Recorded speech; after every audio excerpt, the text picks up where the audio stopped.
Hello everyone, ICT with Vilas sir online ক্লাসে তোমাদের সবাইকে স্বাগতম। এইচএসসি আইসিটি চ্যাপ্টার এইচটিএমএল প্রসঙ্গ বোর্ড প্রশ্ন সিলেট বোর্ড 2023 যে বোর্ড প্রশ্নটা এসেছে আমি এখন এইটা নিয়ে আলোচনা করব। এইখানে কি দেয়া আছে আমরা একটু দেখে নেই। দৃশ্যকল্প 1 এবং দৃশ্যকল্প 2 দুইটা দেয়া আছে। দৃশ্যকল্প 1 এ একটা মিক্স লিস্ট দেওয়া আছে। আমরা কিভাবে মিক্স লিস্ট চিনলাম? সিডিই দেওয়া আছে, মাঝে বুলেট হিসাবে ডিক্স দেওয়া আছে, অর্ডার লিস্ট এবং আনঅর্ডার লিস্ট দুইটাই দেয়া আছে, সেজন্য এটা হবে মিক্স লিস্ট। আর এইখানে একটা টেবিল দেয়া আছে। গ নাম্বার কি বলছে? দৃশ্যকল্প 1 কে আউটপুট হিসাবে পাওয়ার জন্য HTML কোড লিখো। ঘ নাম্বার বলছে দৃশ্যকল্প 2 এর জন্য HTML কোড লিখো এবং ব্যবহৃত ট্যাগ সমূহের বর্ণনা দাও।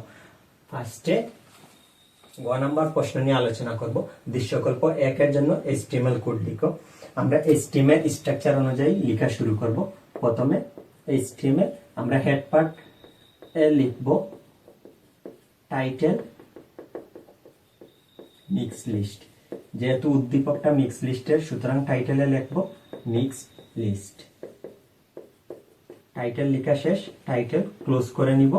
তারপর হেড পার্ট লেখা শেষ, হেড পার্ট ক্লোজ করব। এখন বডি পার্ট চালু করব। বডি পার্টে আইসা প্রথমে দেখলাম এটা অর্ডার লিস্ট দিয়ে শুরু হয়েছে, অর্ডার লিস্ট দিব। ওয়েল টাইপ, ওয়েল টাইপ বড় হাতে ABCD সিরিয়াল, কিন্তু এ থেকে শুরু হয় নাই, শুরু হয়েছে সি থেকে। সি পড়ে 1 নাম্বার 2 নাম্বার 3 নাম্বারে, সুতরাং এইখানে আমরা লিখব স্টার 3। এই জায়গা দিয়ে বুঝাচ্ছে আমার অর্ডার লিস্টের ধরন হলো ABCD সিরিয়াল, কিন্তু শুরু হয়েছে 3 থেকে, মানে সি থেকে শুরু হয়েছে। প্রথম লিস্টে দেয়া আছে কফি, সেকেন্ড লিস্টে দেয়া আছে টি। তারপর কি হয়েছে দেখো, এইখানে টি পরে আনঅর্ডার লিস্ট এসে পড়ছে। আবার অর্ডার লিস্টের আরেকটা লিস্ট আমার নিচে বাকি আছে, সুতরাং আমরা কি করব? অর্ডার লিস্ট ক্লোজ করতে পারবো না, যেহেতু অর্ডার লিস্টের একটা লিস্ট বাকি আছে। আমরা আনঅর্ডার লিস্টটা চালু করে নিব। এইখানে লিখব ইউএল টাইপ। ইউএল টাইপ ডিক্সে দেওয়া আছে, ডিক্স বুলেটটা ডিক সাইড। প্রথম লিস্টে দেয়া আছে ব্ল্যাক,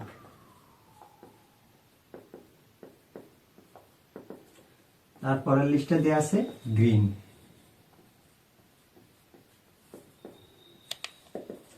আনঅর্ডার লিস্টের আর কিছু এইখানে নেই, সুতরাং আমরা আনঅর্ডার লিস্টটা ক্লোজ করে নিব।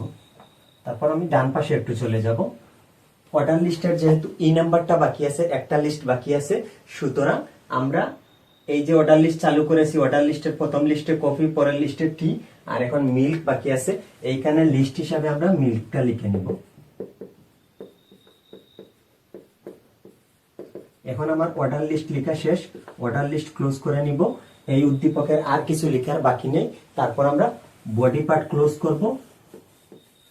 সর্বশেষ HTML অংশ ক্লোজ করব। আশা করি তোমরা এই মিক্স লিস্ট উদ্দীপকটা খুব ভালো করে বুঝতে পেরেছো।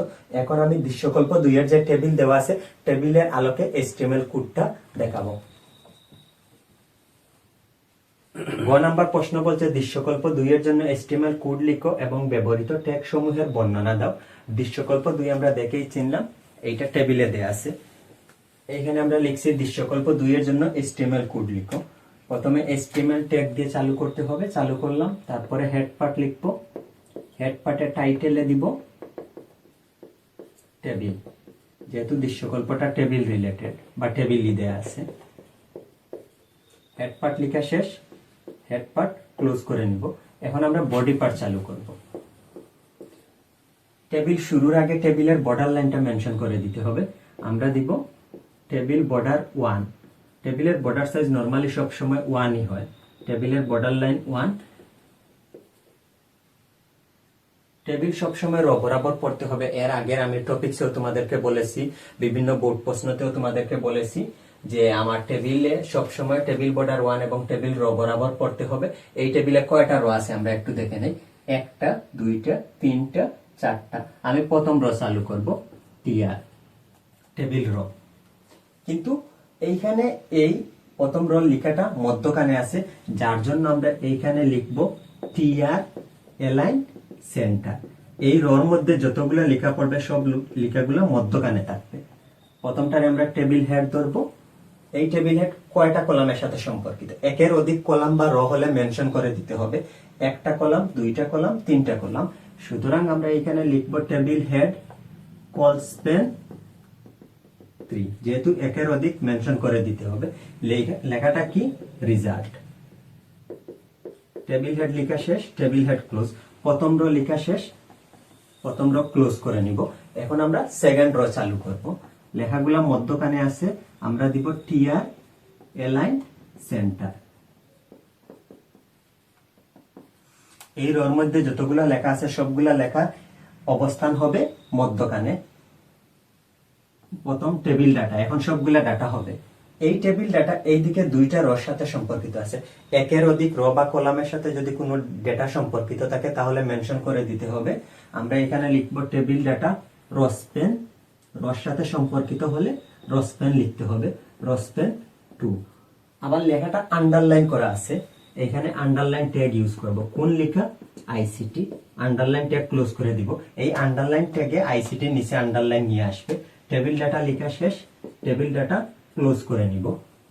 এই টেবিল ডাটার লগে এই দুইটা আসবে। সেকেন্ড টেবিল ডাটা আসবে সিকিউ, থার্ড টেবিল ডাটা আসবে এমসিকিউ। তাহলে আমার সেকেন্ড রো লেখা শেষ, আমরা সেকেন্ড রো ক্লোজ করে নিব। এখন আমার চালু করতে হবে থার্ড রো। ঠিক আছে, লেখাগুলো মধ্যখানে আছে, যার জন্য আমরা এখানে লিখে নিব এলাইন সেন্টার। এই রোর মধ্যে যতগুলা লেখা আছে লেখাগুলা অবস্থান হবে মধ্যখানে। টেবিল ডাটা আইসিটি তো আগে মেনশন করে দিয়ে আসছি, দুইটা রোর সাথে সম্পর্কিত। এখন আর নতুন করে লেখা লাগবে না, এখন শুধু এই দুইটা হবে। প্রথম টেবিল ডাটা 45, তারপরে table data 25। Table data close করে নিব। এই রোড ডেটাগুলো লেখা শেষ, টিআর ক্লোজ করে নিব। এখন সর্বশেষ যে রোটা আছে এই রোটা চালু করতে হবে। টিআর লেখাগুলো মধ্যখানে আছে, আমরা লিখবো TR align centre. Table data, এই টেবিল ডাটাটা আন্ডারলাইন করা আছে, যার জন্য আমার আন্ডারলাইন ট্যাগ ইউজ করতে হবে। কি লেখা? ইংলিশ। আন্ডারলাইন থাকার কারণে আন্ডারলাইন ট্যাগ ইউজ করছি, আন্ডারলাইন ট্যাগ ক্লোজ হবে। এখন টেবিল ডাটা ক্লোজ হবে, তারপরে টেবিল ডাটা। এইখানে এসে দেখলাম এই টেবিল ডাটাটা উপরে দুইটা কলামের সাথে সম্পর্কিত আছে, সুতরাং এইখানে লিখতে হবে কলস্পেন 2। কোন লেখা? 95। লেখা শেষ, টেবিল ডাটা ক্লোজ।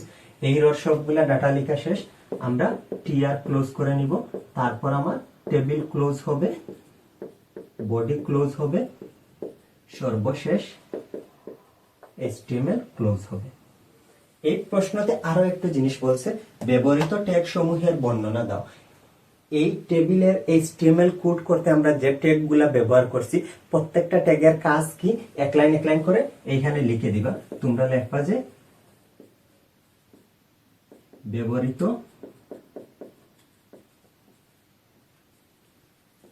ট্যাগ সমূহের বর্ণনা। তারপর আমরা এখানে যে ট্যাগ গুলা ব্যবহার করছি প্রত্যেকটা ট্যাগ লিখে পাশে কোন ট্যাগের কাজ কি একটু লিখে দিবা।